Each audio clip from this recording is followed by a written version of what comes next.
Welcome everybody to a new episode of today's The Supreme Decision Legal Minute Podcast. And I am your host, Supreme Decisions.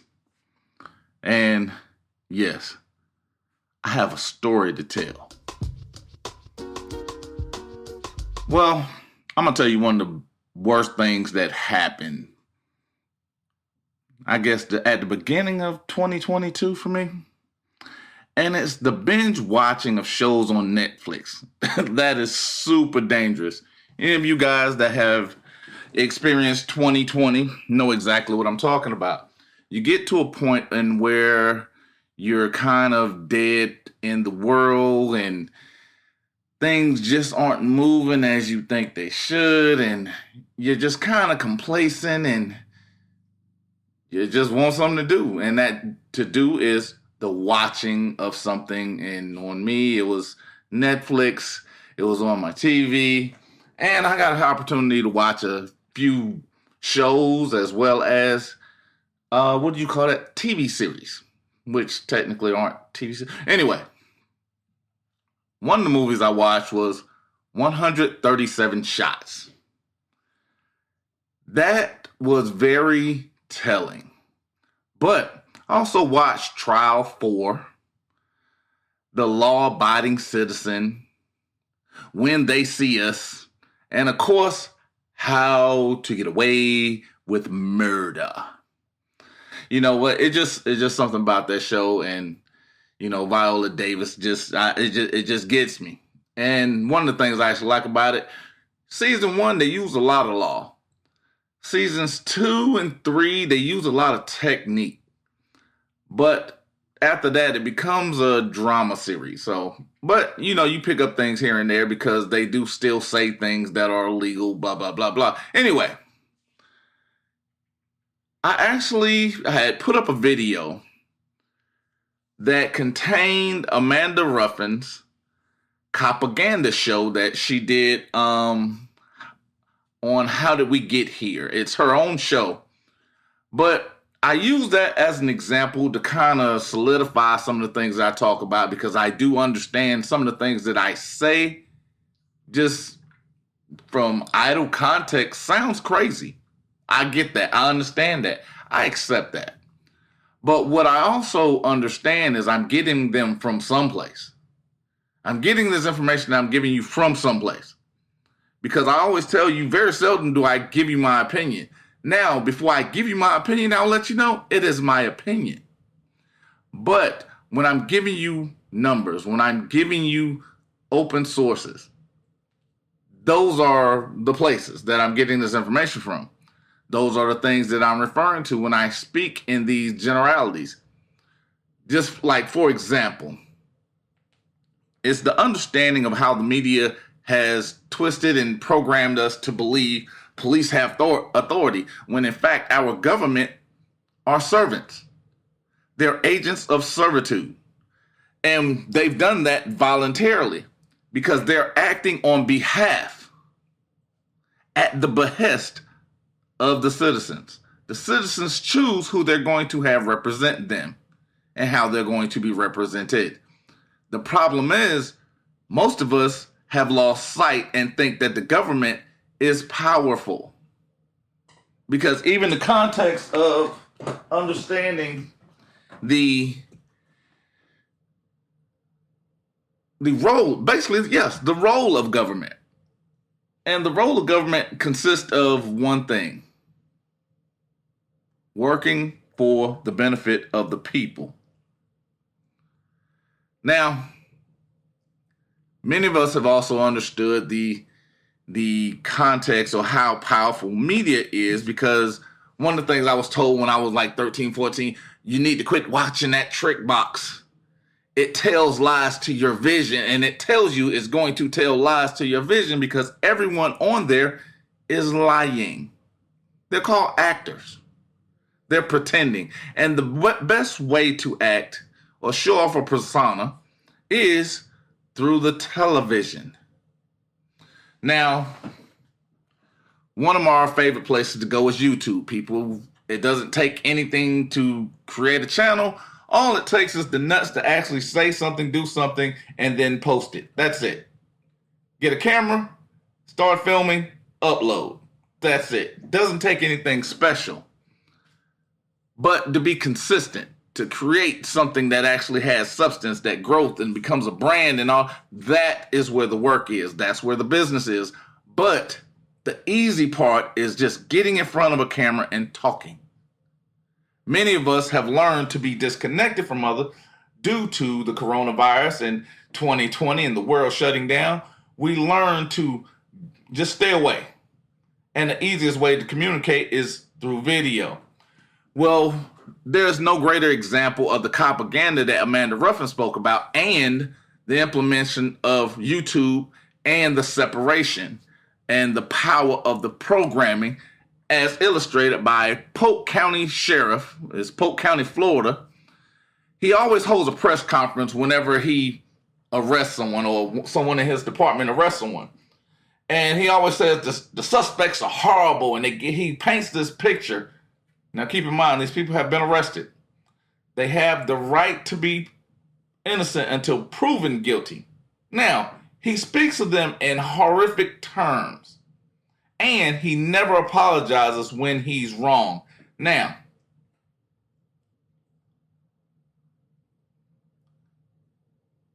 he's been wrong several times. Not once, not twice, several times. Yet, when he spoke about his police officers and the crimes that the police officers committed, he spoke of them as people that made an honest mistake. People that was planting evidence on people on video accidentally. They're still good guys. They mishandled and robbed folks. Wasn't intentional. But again, he was playing to the ideals and the idea that we all are programmed with, that police are good people in spite of, but we forget that they are people. And people are fallible. And, you know, I'm going to go with the Bible thumpers. We have all fallen short, or we've all sinned and fallen short of the glory of God. So are police officers. The problem is the infallibility that's placed upon them through media. Because even when they were robbing people, they were infallible. Even when they were tampering with evidence, they were infallible. Even when they were murdering people, they were infallible. Even when they're destroying evidence and lying about it, they're infallible. But we're forgetting they're people. And that's all due to programming. Now, that's actually just to name a couple of things. And I want to give you something, because while I was watching one of these shows, I found something that was, for me, absolutely profound. As T.I. said, it was prolifically profound. Now, don't ask me where I got that from when he said it, but I believe it was a video. But when he stated it, it was one of those that kind of turned my head.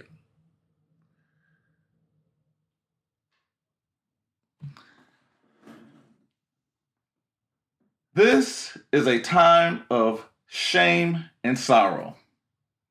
It is not a day for politics. I have saved this one opportunity to speak briefly to you about the mindless menace of violence in America, which again stains our lands and every one of our lives. It is not the concern of any one race. The victims of the violence are black and white. They are rich and poor. They are young and old. They are famous and unknown. They are, most of all, human beings whom other human beings loved and needed. No one, no matter where he lives or what he does, can be certain who will suffer from these senseless acts of bloodshed, and yet it goes on and on. Why? What has violence ever accomplished? What has it ever created? No martyr's cause has ever been stilled by his assassin's bullet. No wrongs have ever been righted by riots and civil discourse. A sniper is only a coward, not a hero. And an uncontrollable mob is the only voice of madness, not the voice of the people. Even whenever American's life is taken by another American is unnecessarily, whether it's done in the name of the law or in the defiance of law, by one man or a gang in cold blood or in passion, in an attack of violence or in a response to violence. Whenever we tear at the fabric of our life, which another man has painfully and clumsily woven for himself and his children, the whole nation is degraded. Among free men, said Abraham Lincoln, there can be no successful appeal from the ballot to the bullet. And those who take such appeal are sure to lose their cause and pay the cost. Yet we seemingly tolerate a rising level of violence that ignores our common humanity and our claims of civility alike. Yet we seemingly tolerate a rising level of violence that ignores our common humanity and our claims to civilization alike. We calmly accept newspaper reports of civilian slayings in far-off land.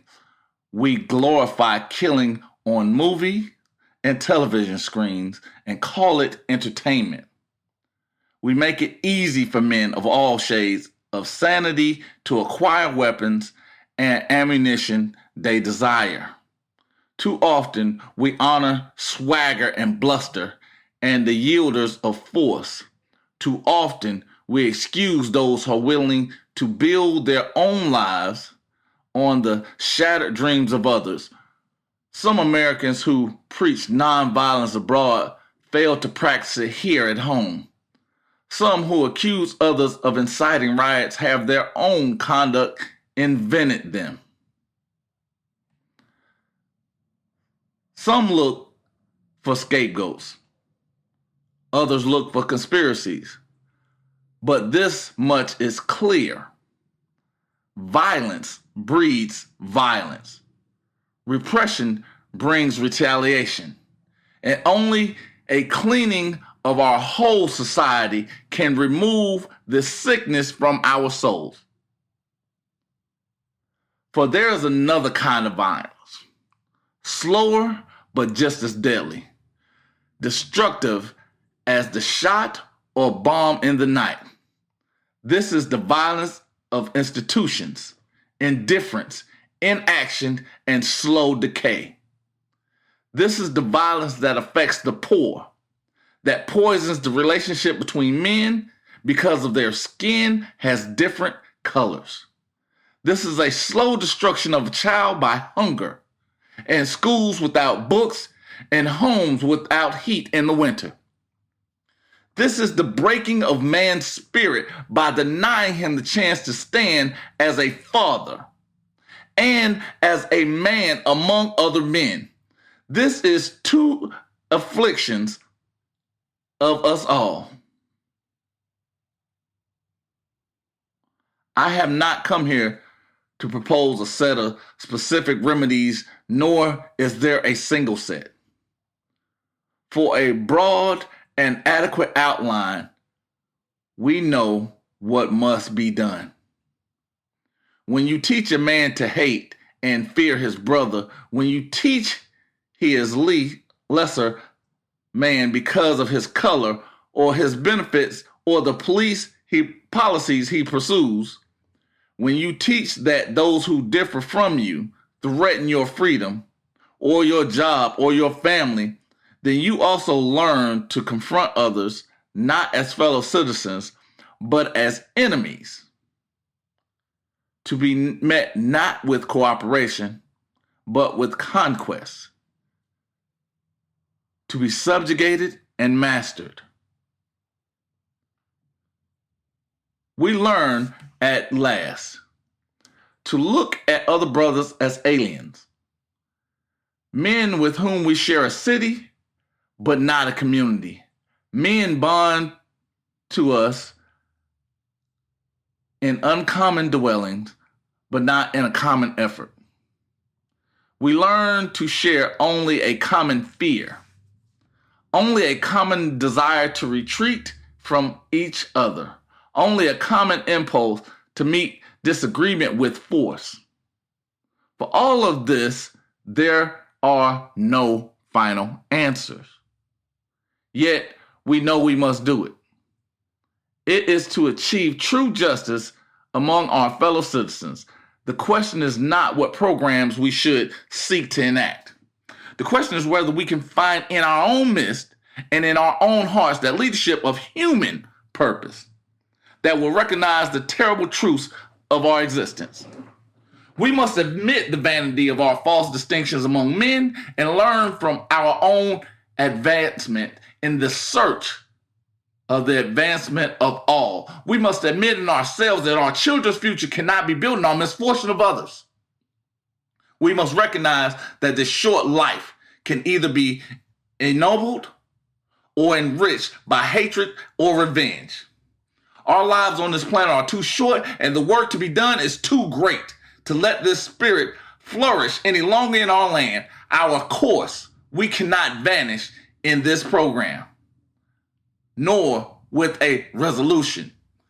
But we can perhaps remember, even if only for a time, that those who live with us are our brothers, that they share with us the same short moment of life that they seek as we do, nothing but the chance to live out their lives in purpose and happiness, willing the satisfaction and fulfillment that they can. Surely, this bond is a common faith. This bond is a common goal. Can we bring it to teach us something? Surely we can learn at least to look at those around us as fellow men, and surely can we bring a work little hard to bind up the wounds among us and to become in our hearts brothers and countrymen once again. Now, this was Robert F. Kennedy in 1968. Say that one more time. This was something he brought up in 1968. Now, we know what was going on throughout the 60s. We know the civil rights movement was going on throughout the 60s. We also know what Robert F. Kennedy was doing April 5th, 1968.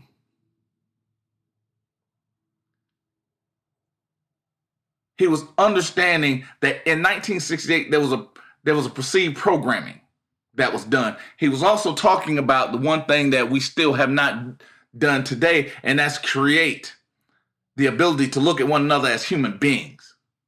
We celebrate the things that are destructive. I'm not sure if you actually listened to my last podcast, but I spoke about that. We'll pay for our own destruction, but we want someone else to remedy our solutions. We'll pay for our own degradation, but we'll want somebody else to remedy our solutions. The one thing that is funny to me, we'll go out and we'll party. We'll go out and purchase these weapons. We'll go out and get these fine clothes that we can't afford. And then we'll take someone's life for scuffing a shoe. We'll take someone's life for spilling a drink. Something accidental. It takes 9 months to create a life, but it only takes 1/10 of a second to take one. Understand that. We're actually putting together something that has no thought. We're using something impulsive to make a determination that took 9 months to create. We're taking away each other's purpose simply by impulse. And then we're also negating the fact that things are in existence for a reason. Now, he talked about the purpose. I'm going to get into my story in just a second, but he talked about the purpose. If you all know me, I give you a book. One of my favorite books is A Purpose-Driven Life by, I believe, such Warren. Well, the great part about that is Every day it gives you a different purpose for that day. What are you looking for? How are you looking for? What is it that you're looking to execute on that day? What is your purpose? When you finish in that book, what is your purpose? It should give you the answer to that question, because even with me, understanding that he actually asked, when can we look at one another as human beings? Damn the skin color, we're all human. Because whether I like you or not, you're still a human. Because even with my children, they bring me stuff home from school. The funniest thing is I get people angry with me because what's your race? Human. Because last time I checked, the human race is something that's conversated on since the beginning of time. And I'm a part of it. I am part of the human race. My children are part of the human race. When you go down to diminishing someone to a skin tone, to a ethnicity, fucking difference it makes. You were born. It took 9 months for you to get here. You're existing. You have a purpose that is outside of my life. Because even your purpose within my life may just be to walk through it, not walk in it. Understand that when you talk about people are there for a season, I literally only have one friend since childhood. One. One friend since the age of 7. Got an elementary school friend that I am still close with today. I have middle and high school children, guys that I've been friends with. We talk every now and then. I have family members I haven't spoken to in upwards of 30 years. Understand their purpose was different from mine. They were outside the scope of my life. Their purpose is theirs on their own, but I offer them an opportunity to live it outside of me. Now, why did I bring that up when I'm talking about something as simple as a movie? Talking about, I got a story to tell. Talking about propaganda. I wish y'all could see this big comfortable chair that I'm in, but it is what it is. It's kind of old, but it's like really comfortable because I'm a bigger guy and it's got great back support. I'm not sure who I'm advertising for, but I know I'm advertising for the people that like to be comfortable when they're working. However, now let's get back to it. The movie 137 Shots caught my attention. Not necessarily for the action or the story itself, but it was because of the story itself. I'll let you catch that. I'm a monster of the double entendre. Because the story that's stated within 137 wasn't the story that I was interested in. It was the story that was told in 137 Shots that caught my interest. Now, you're going to understand that in a second for those that didn't catch that. But I constantly say I'm looking for reinforcement for the things that seem like opinion to me. But now we're going to go. I did a video with, I say an Amanda, I believe it's Amber Ruffin. And it was her propaganda video. And I spoke about programming. I speak about programming constantly. I also talk about, in her video, I actually put up a post that showed that cops are taught to fear based on what they're seeing in TV and how they are trained. Because you remember, my guy, we're being punished for doing what we are trained to do. Now, I constantly say this, and I constantly give you example after example after example. Well, guess what? I'm giving you probably 60 in this one. Now, what happened is Officer Vasil Nan, Cleveland Police Department. Now, Officer Vasil Nan is a bad police officer. But I'm going to make sure this thing is on. Officer Vasil Nan is a bad police officer with the Cleveland Police Department. He was known to overreact. Now, he was doing a routine traffic stop, as he put it, and he stated that he had been shot at. When you're first looking at the story of 137 shots, you think that is the beginning of how this entire thing started. However, the conversation was he had been shot at, he made a call. It went out over the radio. Shots fired at police. It was a car backfiring.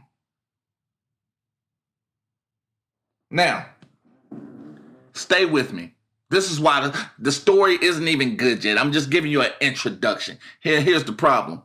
You're going to have to wait to the end to actually hear what started this entire thing. Kind of Tarantino in this.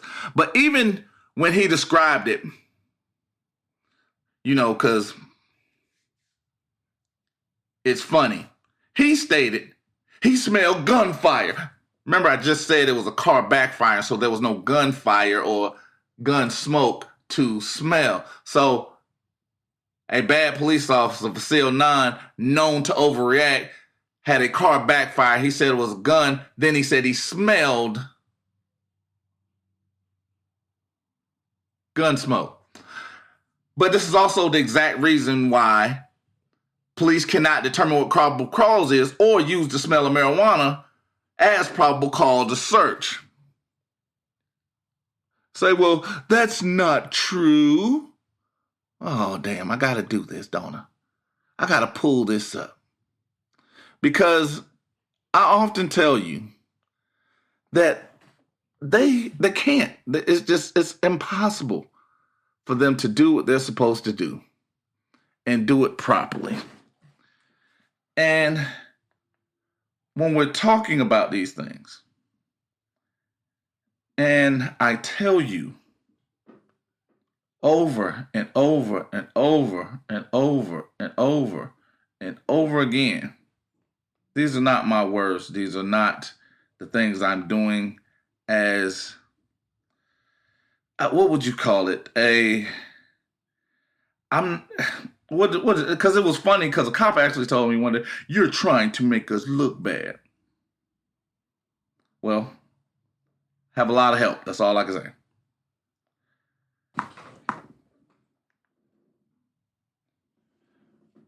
Well, the easy part of this is when I talked about the necessity of a search warrant.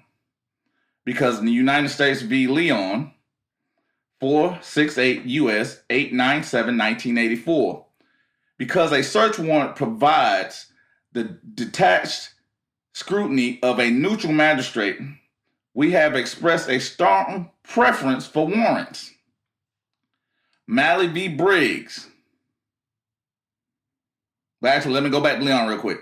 Established that evidence obtained in good faith by police officers relying upon a search warrant that is subsequently found to be deficient may be used in criminal trials. Malley v. Briggs, 475 U.S. 335, 1986. Because you remember, Jordan B. Prince spoke about how police across the country don't hire police officers with IQs higher than 104. And I constantly speak about the 104 IQ and the jobs they have. Police officer, fast food. I also use the reference of McDonald's because McDonald's, we always talk about how these kids are not intelligent enough to even run the fries. But those are the people policing our streets. Malley v. Briggs, 475 U.S. 335, 1986. It is a sound presumption that the magistrate is more qualified than the police officer to make a probable cause determination. Why? Because the magistrate is more qualified than the police officer because the magistrate actually knows law and is not trained on statutes, codes, and ordinance to escalate a situation, and they actually know law.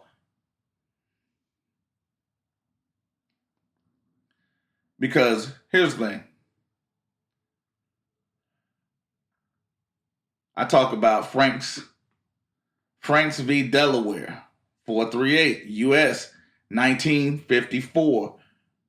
154, 1978, where a warrant affidavit contains a statement. Notice the police officer has to perform a affidavit to give to a judge to determine if a search warrant can be granted. It is necessary to the finding of probable cause. Remember, we just said the judge knows probable cause, not the cop. That is demonstrated to be both false and included by an affiant knowingly and intentionally or with reckless disregard for the truth. Remember, we talked about the one thing that cops do. They use stock language. So, knowingly or intentionally, which will be a willful act, how they lose qualified immunity, or with reckless disregard for the truth. That will be negligence, such as when Kim Porter thought her taser or thought her pistol was a taser. Negligence. Or reckless disregard for the truth. The warrant is void. Why? Because the cop is now on to the magistrate, because we know that the cop don't know what probable cause is. Now, that's brought up because they often say, I smell marijuana, and the marijuana smell is probable cause for a search. Well, in this case, it was the gunfire smell that was a lie by a guy that's a bad cop that is known to overreact.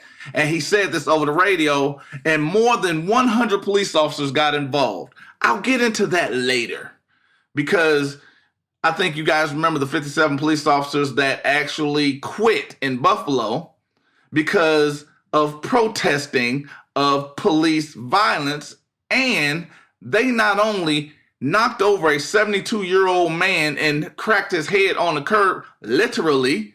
He was not in the street. He was not obstructing anything. And they were punished because not only did they push him down while he was protesting peacefully, they stepped over him and didn't render aid. They didn't work towards the benefit of the people. Yet they were upset because they were getting punished for doing what they were trained to do. Now, one officer stated that she pulled up, heard 2 shots, and called out on the radio, shots fired, with no idea who was shooting, where they were shooting from. And then she asked her partner, was the suspects coming to get them? Propaganda. Keep in mind, heard over the radio, shots fired at a cop. The cop said over the radio, he smelled gun smoke. She pulls up, not knowing anything, not performing to the totality of circumstances which she signed up for. Oh, yes, and she was actually the senior officer on duty. So that means she was the one in charge. Yet, she was also in fear for her life because she thought the suspects was coming towards her, yet she didn't even know the suspects were even shooting at her or not. Now, prior to the shooting from the over 60 officers, yes, there were 60 officers on the scene, and I'm going to get back. I wrote 60. It was actually 32 officers that took shots at 2 people. Now, keep in mind, this first officer, who was the supervisor, pulled up. She heard 2 to 3 shots. She can't understand pow, pow or pow, pow, pow. Not sure what's going on with that, but okay. But there was a call that went over the radio to the officers involved in the situation. You ready for this? Because this is a 23-minute chase. They're following these people for 23 minutes. Remember, it starts. So we believe by an officer saying he's being shot at while he's at a traffic stop. He's a bad officer.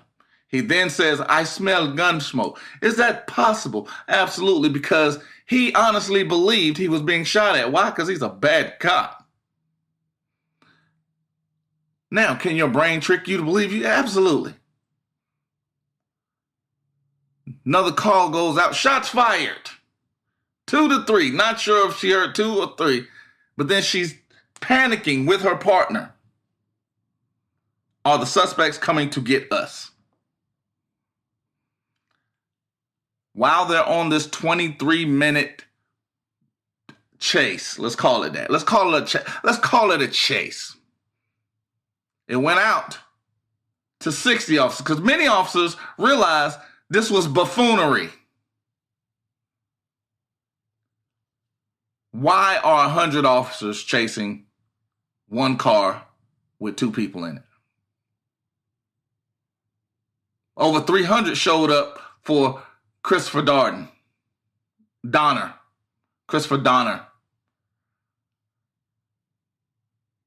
Isn't that a form of solidarity, a form of unity, a form of protest against these type of actions? Oh, but I'm talking about police and not civilians. But I'll get into that. Again, I'll get into that later. The call that went out over the radio during this chase, prior to the shots being fired by police. Helicopter yells out on the radio, he does not have a gun in his hand. He has on black gloves, and the passenger has a red pop can in her hand. Whoops. They knew prior to shooting one shot, the passengers in the vehicle that they were chasing was unarmed. They knew prior to firing one shot, the passengers in the vehicle were unarmed. Why? Because it went out over the radio. 40 officers stopped chasing them because it was buffoonery. Why? Because the original call they got was from a bad cop.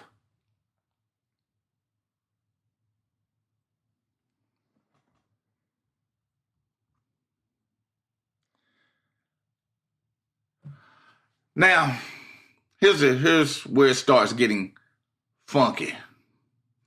And while shooting, the police box in the car in a circle from all angles and begin shooting. Now, I want you to understand this.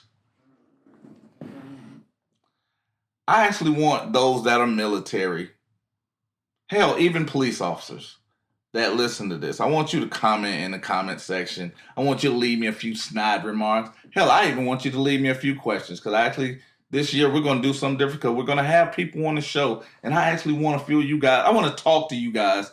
So not only can we get a better understanding, but we can also get a connection not only from what it is, but the community policing as it should be done. But we're going to go into this because while the shooting, the police officers boxed the car in from all angles, and they began shooting. Now, I'm not the sharpest knife in the drawer. However, if I'm standing directly across from someone that is shooting, it's a good chance that a couple of bullets are going to whiz by me. They have this car boxed in all directions. North, south, east, and west, and everybody is shooting. Now, here's the crazier part. Officer Michael Brillo stated he had not been so afraid in his life. Now, give you a little backstory on Michael. Michael was actually a Marine. Michael went to Desert Storm. He stated he had never been so afraid in his life. Michael stated he had been ambushed while in Iraq multiple times. Yet, that situation, he was more afraid for his life when he was in full uniform, full regalia, to a time where he is pretty much ass naked with a vest and a gun. I want you to understand, he was more afraid. Well, you know what, because I have to give you context. I have to give you a little bit more context. Michael was more afraid than he was in Iraq. I get it. All right. Michael fired 49 rounds at the two suspects. He unloaded, notice I said, he unloaded the last clip he loaded up. Yep. 15 rounds while standing on the hood of the suspect car, firing into the front window at them. So he's firing down at them through the front window while these other cops are shooting. A few of them stopped because they're like, hey, there's a cop on the hood of the car. Michael stated he had been so afraid in his life that he jumped on the hood of someone he thought was shooting at him. Michael stated he was afraid for his life, yet he jumped on the hood where they actually have a better vantage point of him and began shooting down 15 shots. Now, I want you to understand something. He shot 49 rounds, which meant he loaded, unloaded, loaded, unloaded, loaded, unloaded. He did this at least 3 times. Because here's the crazier part.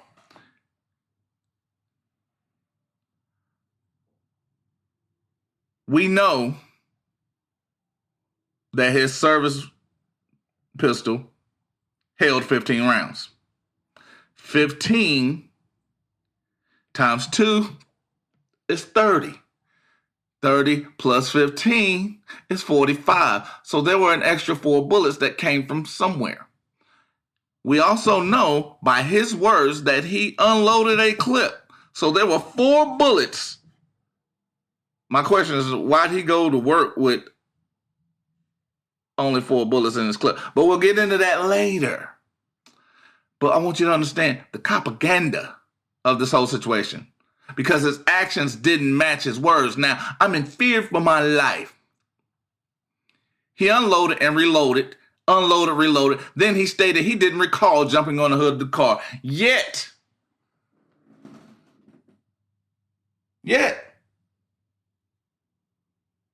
the physical evidence stated that he jumped on the hood.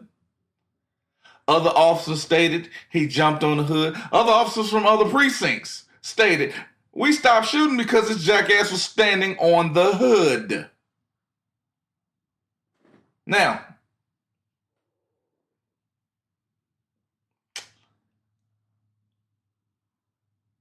I'm in fear for my life. His actions didn't match his words.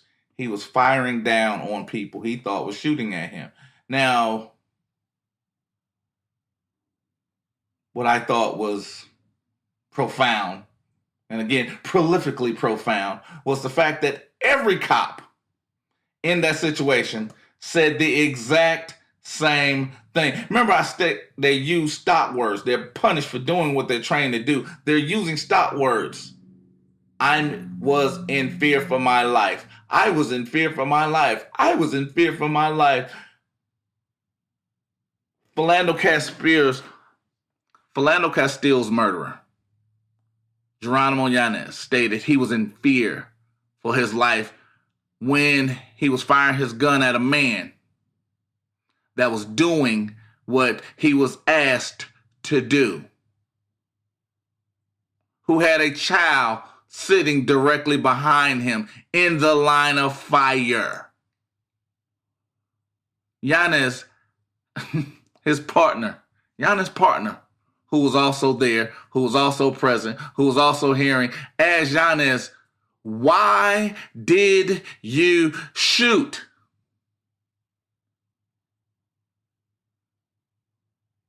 Yanez was physically and emotionally unable to continue his job because he was scared to do his job. He was trained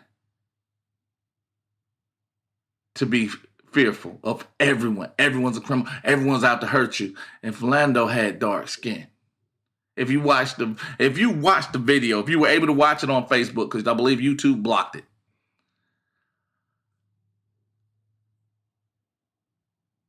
Yanez understood. He was trained to do what he did.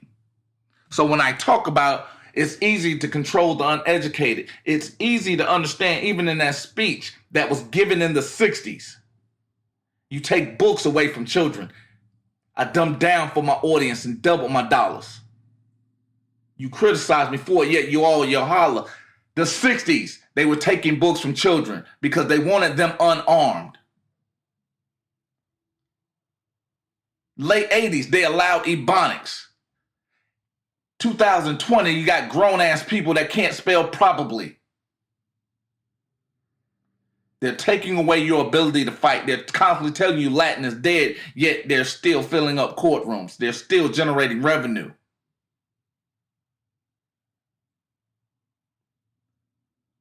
Crimes with no real punishment. Now, during Michael Brelo's case, while he was in trial,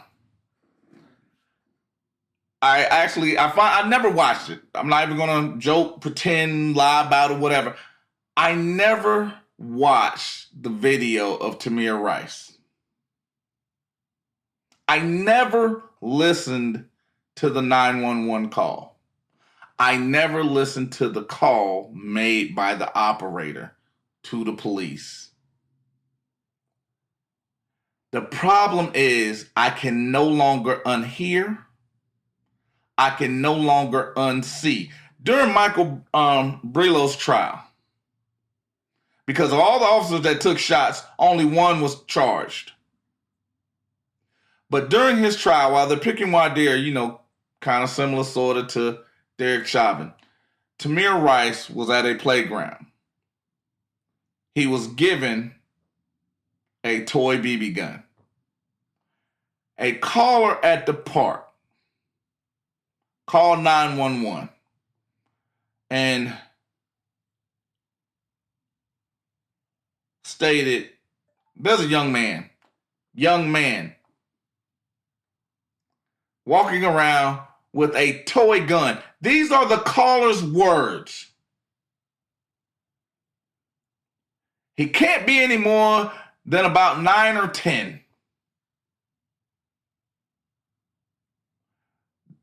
The 911 operator said, "Is it a black man?" She said, "No, it is a child." Corrected the operator. It is a child with a toy. They asked the location. The caller says he's sitting down on a bench. 2 police officers pull up on 12-year-old Tamir Rice, literally before the car stops moving. Tamir Rice is dead. I want you to understand that. They slowed the video down. Before the car stops moving, Tamir Rice hits the ground.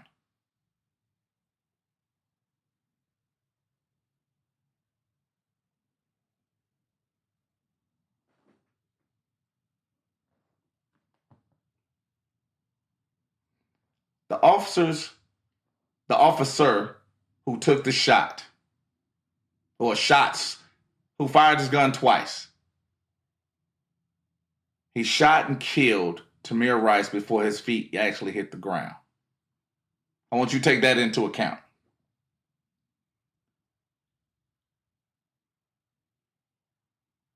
You understand crimes with no real punishment. During a trial where a man stood on a hood, shot down at 2 unarmed people after being told they were unarmed. One had on driving gloves, the other one had a soda in her hand. A soda.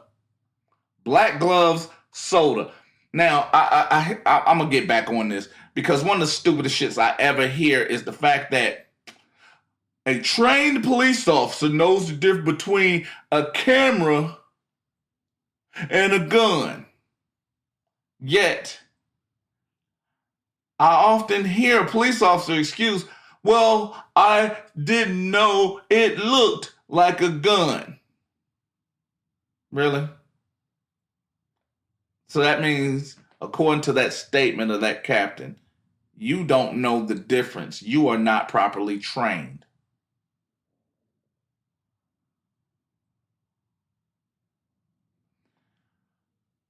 The officer said he yelled through a closed window while a car is moving twice.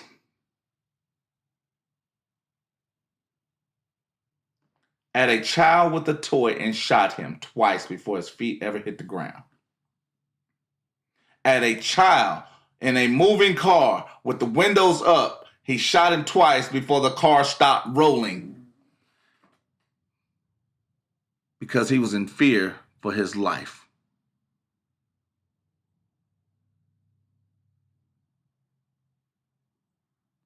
And I talk about cops are trained to be afraid. They're training these cops to be cowards.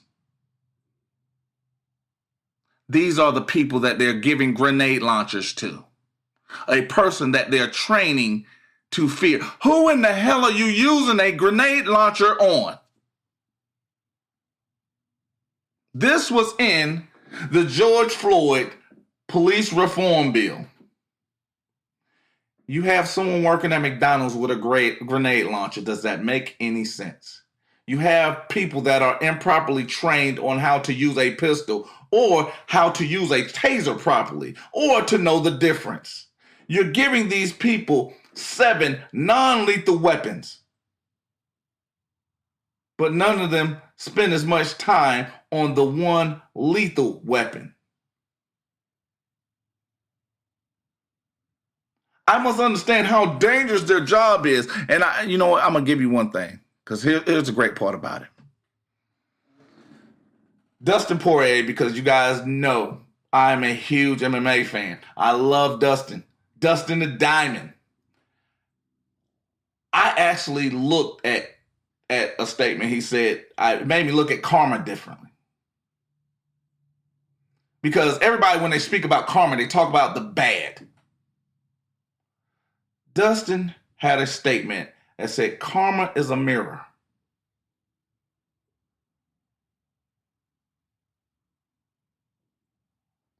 That is the most profound, that is the most prolifically profound thing I've ever heard in my life. Because again, you reap what you sow. When Malcolm X talked about chickens coming home to roost, he was speaking in the negative context of karma.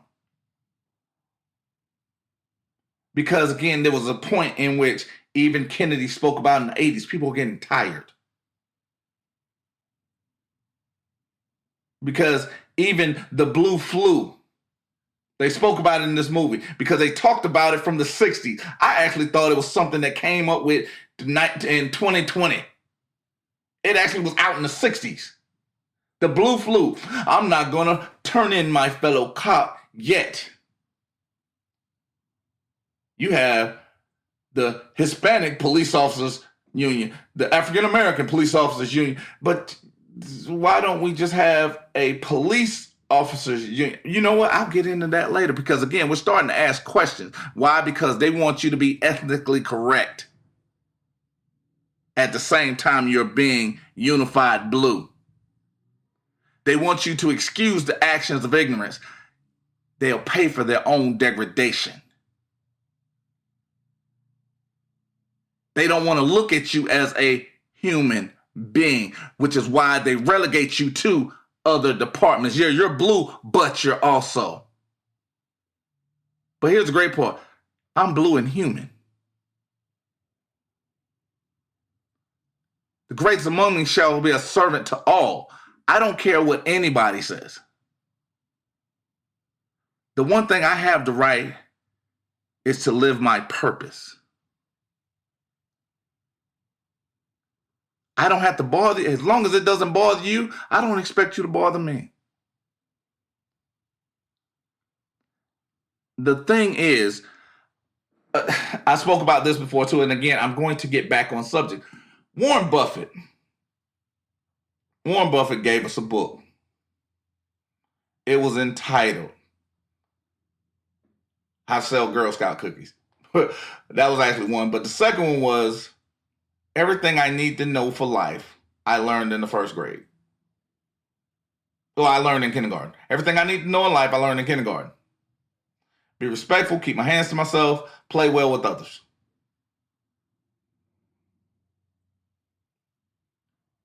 So again, if I don't touch your stuff, I don't expect you touching mine. If we're going to put together a partnership, you and I are partners 50-50, or however we want to make out this whole. And at the end of the day, if I disagree with you, I don't have to resort to violence, because even Sun Tzu spoke about the wise general doesn't resort to violence unless provoked. So someone else has to do something more than scuff my shoes for me to be provoked to violence. Because intelligent people can have a conversation. Intelligent people can have discord. One of the greatest things I had is, I'm going to actually throw it out there. My friend, Mona Dismute. Mona and we would actually sit down during her lunch break. Mona was like Trump. It got on my nerves. Wasn't no secret. I'm not a Trump. I'm not that dude. Right? Mona tagged me in a post because her post wasn't about just Trump. It was about a policy. She wanted to see what my views were on this policy. Now, because she was a Trump supporter, 90% of the people that was in her comment section were Trump supporters. Note that I said I wasn't one of those people, right? So I'm part of that 10% that wasn't. So I responded. One of the greatest things I enjoyed was the simple fact that I posted on her timeline. There was another young man, he posted. We're posting facts and statistics, and we're posting these things, and we're posting our views of the world. There was no name calling. There was no you are this. There was no you were that. We didn't disrespect one another in any facet. This went on for 2.5 hours. Because, I had time today. The whole point being is that two people were able to have a conversation from different points of view and to not resort to violence from it. There was no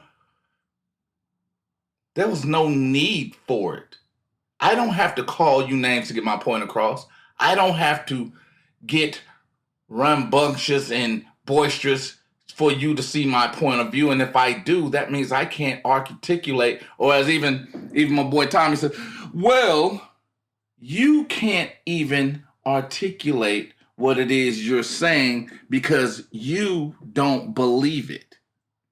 Most unintelligent people can't stick to a point of view because they don't believe the things that they're saying, because they know factually they are incorrect. Now, I ran around the world to get here. Because again, I'm giving you the thing that my V from Vendetta. Do you see what I see? Do you feel what I feel? Do you hear what I hear? Because if everyone's saying I am in fear for my life, and I'm telling you that cops are being trained to be fearful,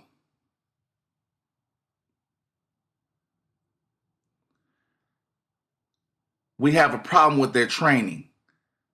I say they don't go through the totality of circumstances. And then we hear a situation where a 12-year-old child, Tamir Rice, was shot within 2 seconds of seeing a police car in slow-mo prior to an officer ever leaving the vehicle, after being told it is a child with a toy.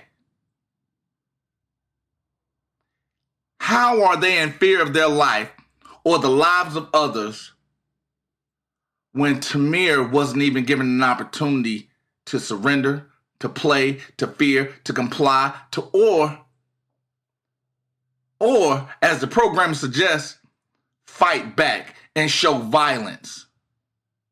Because it's easier to control the unintelligent.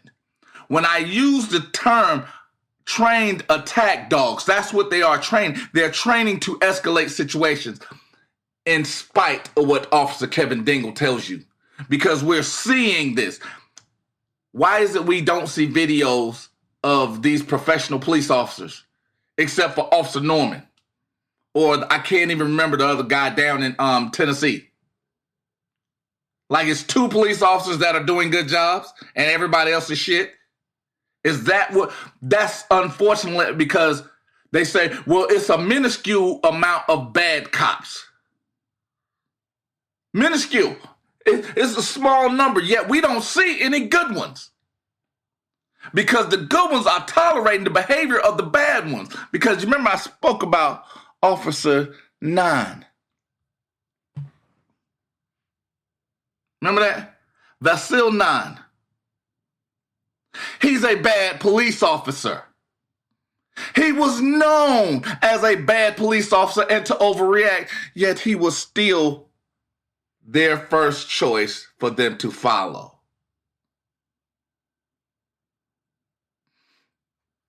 Now I'm going to give you something. You ready? Because I told you we were going to Tarantino this thing, right? Because now, here is the actual beginning of the story. There was this officer, John Jordan. John Jordan, again, a bad police officer for the Cleveland Police Department.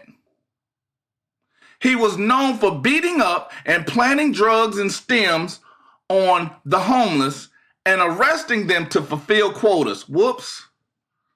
There's that thing again. A bad police officer, John Jordan, known for beating up, planting drugs and stems on the homeless and then arresting them to fulfill quotas.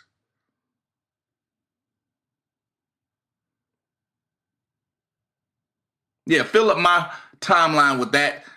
You know, and he had beaten Melissa earlier that day. Well, you know who Melissa is? Well, Melissa was the passenger with the pop can. You know, the soda. She was the one with the red can in her hand. He had beaten up Melissa earlier that day. He had beaten up the passenger of that car earlier today. He was a bad police officer known for beating up and planting drugs on homeless. Melissa was known to be homeless or home to home and an avid drug user, planting drugs on them in stems and arresting them for quotas. She was in that car. He stated she was in the car when he pulled up. That meant there was already something going on. Officer John Jordan also stated he was in plain clothes, so he wasn't even in a police car. He wasn't in a police uniform. He was just some dude that had beat the shit out of her. And John Jordan is not a small guy. I want you to understand. And then the person that he shot, that he confronted while she was in that car, was an older man. I'll give you that. He was an older man. Wasn't as physically fit. Wasn't as statuesque. But after confronting them in the car, he said he followed them to find a reason to perform a traffic stop. Okay, let me rewind this a second because we might have missed something. John Jordan, a bad police officer known for beating up and planting drugs on the homeless, beat up Melissa Pryor earlier that day. He drove up, saw Melissa in the car. He confronted them while in the car. He gets back in his car. He follows them to perform a traffic stop. He's not in a police car. He's not in a police uniform. So, what traffic stop is he doing?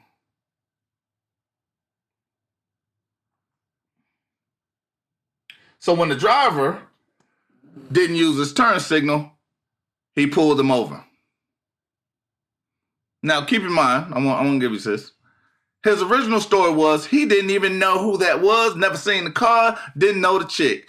And he had never pulled them over until, that pesky shit that we all talk about.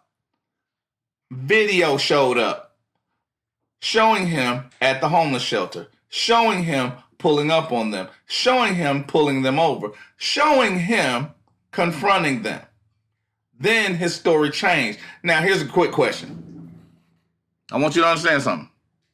Wasn't in a police uniform, wasn't in a police car. He performed a stop of someone he had beaten up prior. If everything he did was right and lawful, why did he lie? Because again, he's one of those people that you're supposed to trust, right? He's a good guy, right? He's infallible, right? At least that's what being told. Because again, these two people should have complied. They're confronted by someone that's in a car. They're confronted by a big guy who had just beat up this woman. Oh. So they're just supposed to comply with someone that's not in a police uniform that's threatening them. But let me get this. I want you to get something else. What we don't know is what exactly happened in that encounter. Why? Because the person that's telling the story is a liar. And the other two people that were involved in it are dead. The craziest part about this whole situation is that they take off from that traffic stop. And we're not even sure exactly if they knew he was a police officer. And that was the one thing that started it, them driving off from him. He had an older car with a carburetor that built up full of gas, and as he was hitting the gas, the car backfired at the officer who smelled gun smoke. Whoops, now we're starting to get the picture. You have a bad police officer around the corner from another bad police officer performing a stop. They're running from the bad police officer who is statuesque, to say the least, who is known for beating people. It begins a chase from an officer saying shots are fired at me. 100 police officers follow him. 60 continue the chase because 40 decided this is stupid. You then have police officers surrounding one another, shooting in a circle, thinking they're being shot at by the suspect. Why? Because these jackasses are in a circle shooting at one another. 104 IQ. Jordan B. Prince. Understand.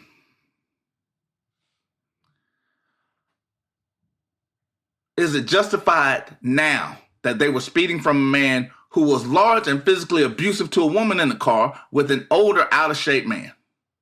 Is it possible they were running from someone that's a police officer who is 66% more prone to violence than a regular civilian?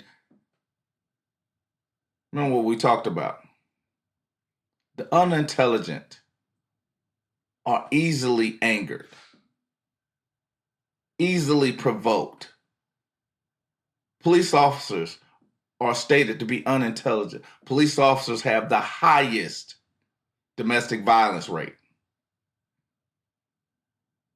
You have a bad police officer who is known for beating up people to fulfill quotas. Sometimes these aren't just statistics. Sometimes when you're finding foundational stuff, knowing is half the battle, because now it gives you a better picture. Because now a lot of stuff I was saying 2 years ago makes sense to you today. Why? Because I got a story to tell. Now I want you to think about something. What if I told you the cops were trained to fear for their lives? Would that surprise you? What would you say if I told you cops use the program fear as the shield for murdering those they swore to protect? What if I told you? No. I was actually about to get into some V for Vendetta, but I'm not going to go there yet because, again, I'll save that for later. What if I told you cops are told everyone is out to hurt them. Everyone has a weapon. Everyone is a criminal if you believe they are. Propaganda. You have to understand it. So when she spoke about propaganda, she spoke about the programming, she spoke about these television shows, we speak about the authority or that is perceived.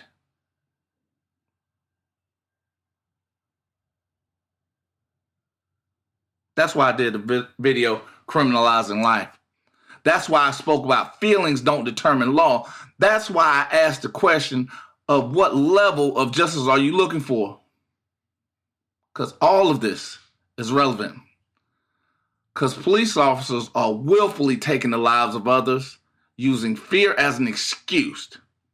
And if I'm wrong, why is every cop across the country programmed to say, I am in fear for my life? 60 police officers interviewed for the incident of 137 shots. 60 police officers stated, I was in fear for my life. Kimberly Porter, during the trial where she mistakenly thought her pistol was her taser, stated she was in fear for her life and the life of her partners. The young man that choked Eric Gardner to death said he was in fear for his life. Derek Chauvin, during his trial, after choking, exceeding the department policy by 8 minutes, stated he was in fear for his life while he choked George Floyd for 8 minutes and 46 seconds.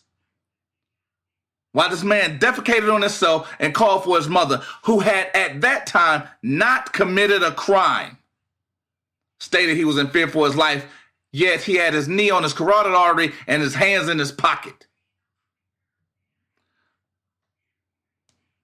They are programmed, whether the threat is real or believed, whether it is or is it perceived. They are trained to destroy.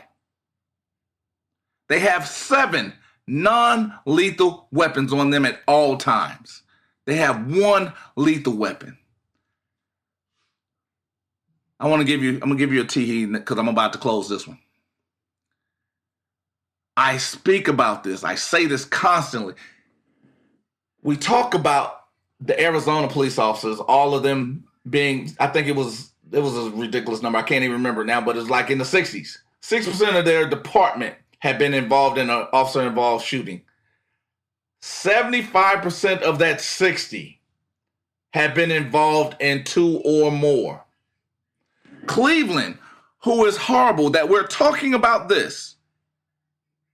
We're talking about this situation, celebrated 1 officer being involved in 12 police shootings.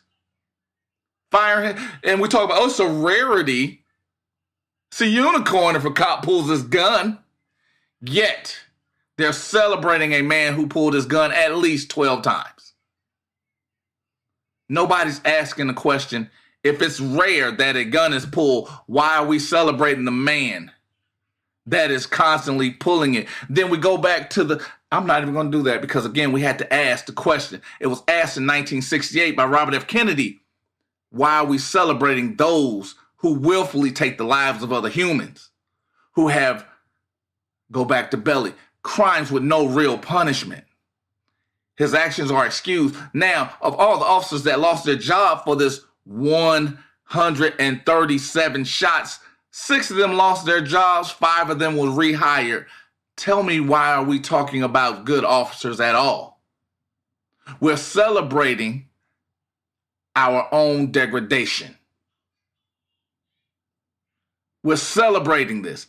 And police officers are trained to fear everything and criminalize everything, and then to manipulate everyone in order to justify using force. Because just like Amber spoke about, they tell you the buzzwords.